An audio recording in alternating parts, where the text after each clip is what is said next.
আমাদের মধ্যে অনেকেই শখের বশে এক দু জোড়া খরগোশ কিনে আনে, কিন্তু খরগোশের সঠিক খাদ্যাভ্যাস না জানার কারণে তারা উল্টাপাল্টা খাবার খাইয়ে খরগোশদের অসুস্থ করে ফেলে, যার এই ফলশ্রুতিতেই অসুস্থ হওয়ার কারণেই আমাদের খরগোশের ওজন বা আহত দূরের কথা আরো কমে যায়। এজন্যই আজকের ভিডিওতে আমি আপনাকে দেখা চলেছি খরগোশের সঠিক খাদ্য তালিকা। তো guys, আর বেশি ফটো না করে কোনো একটু ছাড়াই আজকের ভিডিও শুরু করা যাক। নাম্বার ওয়ান, যেটা সকলেরই জানা, নাম্বার ওয়ানে হলো দ্য ওয়ান অ্যান্ড অনলি ঘাস, যেটা ছাড়া খরগোশ আপনি বাঁচাতেই পারবেন না। মানে আপনি সে খরগোশে কি যা খাওয়াবেন খাওয়ান, তাদের আয়ুকাল কমতেই থাকবে। কিন্তু যতদিন না আপনি তাদেরকে এই প্রধান খাদ্য ঘাস না খাওয়াবেন, ততদিন পর্যন্ত আপনি কারো সঠিকভাবে পালনই করতে পারবেন না, তাদের রোগ ব্যাধি লেগেই থাকবে। তো গাইস, আপনাদের মধ্যে অনেকেই এখন প্রশ্ন করবেন ঘাস খাওয়ালে সেটা কি হয়, আমি তো শাক পাতা লতা লতা খাইও খরগোশ পালন করতে পারি। এজন্যই আমি আপনাদের মাঝে এখন একটা রিসার্চ শেয়ার করি। কয়েকজন বিজ্ঞানী সম্প্রতি একটি রিসার্চ করেছে।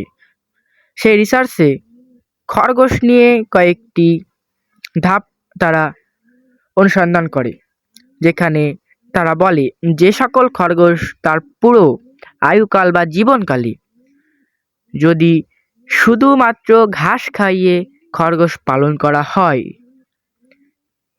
তাহলে সেই খরগোশগুলা 10 থেকে 12 বছর পর্যন্ত বাঁচে, এবং যে সকল খরগোশ শুধুমাত্র লতা পাতা খাইয়ে পালন করা হয় সে সকল খরগোশের আয়ুকাল মাত্র 1 থেকে 2 বছর।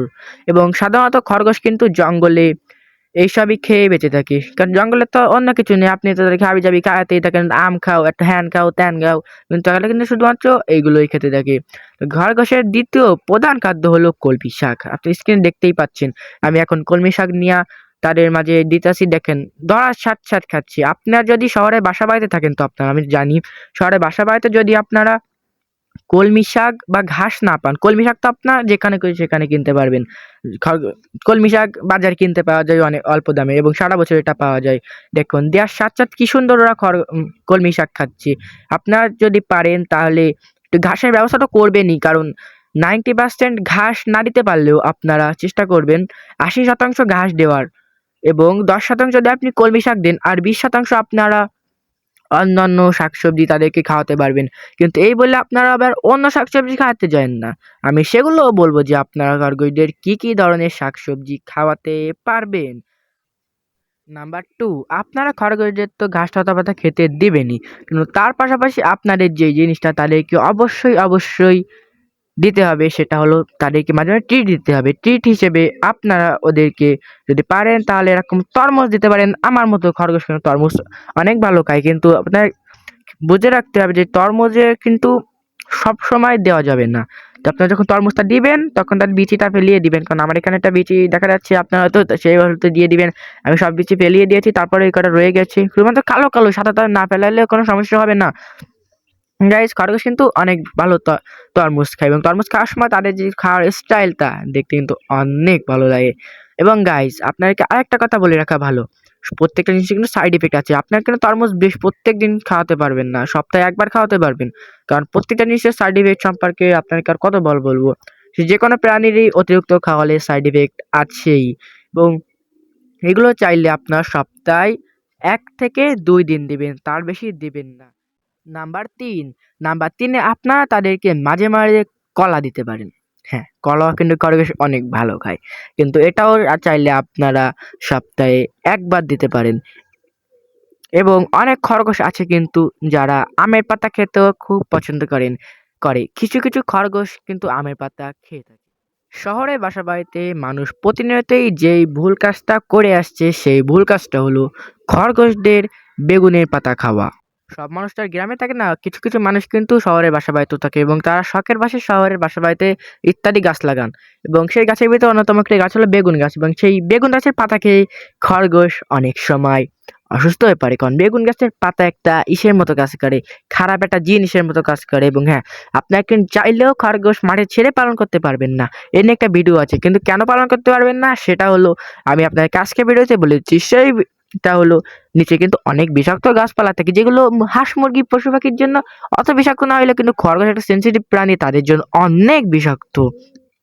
এবং হ্যাঁ, আপনারা যদি চান তাহলে মাঝে মাঝে ওদেরকে আপেলও খেতে দিতে পারেন, কারণ আপেলও একটা ভালো খাবার, কিন্তু সেটাও দিতে হবে সপ্তাহে মাত্র একদিন। এবং যখন আপেল দিবেন আপনারা তখন খরগোশদের, তখন অবশ্যই অবশ্যই আপেলের বীজটাকে ফেলে দিবেন, কারণ আপেলের বীজে একটা মানে আসলে আপেলের বীজ একটা বিষের মতোই কাজ করে বলতে গেলে, মনে পড়ছিল না কি বলবো আর। তা গাইস, আরো আপনারা যদি খরগোশকে কিছু খাওয়াতে চান তাহলে অবশ্যই অবশ্যই আমি হচ্ছে যেটা বলবো সেটা হলো গাজর খাওয়াবেন। হ্যাঁ, অনেকেই ভাববেন গাজর তো সবসময় পাওয়া যায় না, কিভাবে খাবো? আবার তাই ভাবে না যে গাজর তো সবসময় খাওয়াবেন। কার্টুনতে দেখেন যে খরগোশ গাজর অনেক খাওয়া খায়, কিন্তু মূল কথা হচ্ছে যে খরগোশদের গাজর কিন্তু আপনারা সবসময় খাওয়াতে পারবেন না, কারণ সব কিছু জিনিসের সাইড ইফেক্ট আছে। গাজরকেও আপনারা চাইলে ১ সপ্তাহে খাওয়াতে পারবেন। আমাদের মতো অনেকেই কিন্তু খরগোশ আমাদের ঘরে ছেড়ে দিয়ে পালন করি, কিন্তু আমরা যখন বাজার করে আনি, মনে করেন পেঁয়াজের গাছ অথবা পেঁয়াজের কালি, এই সকল যখন আমরা আমাদের বাসায় আনি তখন কিন্তু খরগোশ ছেড়ে দেওয়ার কারণে তারা এতে মুখ দেয় বা খাওয়ার চেষ্টা করে, কিন্তু যখন তারা খায় তখন তো তারা বোঝে না, কিন্তু খাওয়ার পর তো তারা বোঝে। এই জন্য তারা আপনাদের খেয়াল রাখতে হবে তারা যাতে কোনো রকমেই পেঁয়াজের কালি বা পেঁয়াজের গাছ, রসুন গাছ ইত্যাদি যেন খেতে না পারে, কারণ খেলে তো আপনাদেরই লস। ওদের ওদের তো কিছু হবে না, কারণ ওরা তো কিছু বুঝবেই না আমরা কি খাচ্ছি না খাচ্ছি, কিন্তু যখন ওরা খাবে ওদের কষ্ট হবে, আপনারও কষ্ট লাগবে, কারণ আমার সামনেই আমার শখের সুন্দর খরগোশটা মারা যাচ্ছে তিলে তিলে করে কষ্ট পেয়ে। নাম্বার ৫, নাম্বার ৫ হলো আপনার যদি একান্তভাবেই কোনো কারণবশত বা কোনো কারণেই আপনারা যদি খরগোশের জন্য ঘাস সংগ্রহ করতে না পারেন, তাহলে আপনারা যে কাজটি করবেন সেই কাজটি হলো আপনারা বাজার থেকে অবশ্যই অবশ্যই কলমি শাক গাছ কিনে আনবেন, কারণ ঘাসের বিকল্প হিসেবে যতদূর আমি খরগোশ পালন অভিজ্ঞতা নিয়ে আপনাদেরকে বলতেছি সেটা হলো যে আপনি যদি একান্তভাবেই ঘাস না পারেন তাহলে অবশ্যই তাদের জন্য কলমি শাকের ব্যবস্থা করবেন।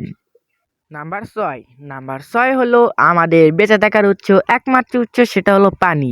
আমাদের মধ্যে অনেকেই বলে থাকে যে খরগোশ নাকি পানি পান করে না। আরে ভাই, আপনি কোথায় দেখেছেন খরগোশ পানি পান করে না? আপনি কখনো দেখেছেন? আপনি কখনো পানি দিয়ে দেখেছেন যে খরগোশ পানি পান করে কি করে না? প্রত্যেকটা জীবের বেঁচে থাকার জন্যই পানি প্রয়োজন, এবং শুধু শুধু পানিকে বলা হয় না যে পানির অপর নাম জীবন। আপনারা সবসময় খরগোশ চেষ্টা করেন পানি দেওয়ার, হালকা একটা বাচ্চা, যেমন আমি এখানে দিয়ে রাখছি, যদি একটা বাচ্চা এখানে বসিয়ে দেওয়া এবং পাশের বাচ্চায় পানি দেওয়া, সেটা ক্যামেরায় যদি উঠি নাই। এবং হ্যাঁ, নাম্বার ৬ আপনার খরগোশদের যেটা করবেন সেটা হলো অবশ্যই তাদেরকে ভুসি দিবেন, কারণ ভুসি খাওয়ালেও খরগোশই হয়। দেখেন আগেরবার যখন আমি কথা বলছিলাম তখন কিন্তু পানি উঠছিল না, দেখুন এখন পানি উঠছে। খরগোশদের পানি এবং ভুসি খাওয়াবেনই, কারণ ভুসিতে খরগোশদের একটু ওজন বাড়ে, তারা পুষ্টি পায়, এবং পানি তো পানি, পানি ছাড়া কিভাবে একটা প্রাণী বাঁচতে পারে বলুন তো? তো গাইস, আজকের এই ভিডিও এই পর্যন্তই। সবাই ভালো থাকবেন, সুস্থ থাকবেন, আল্লাহ হাফেজ।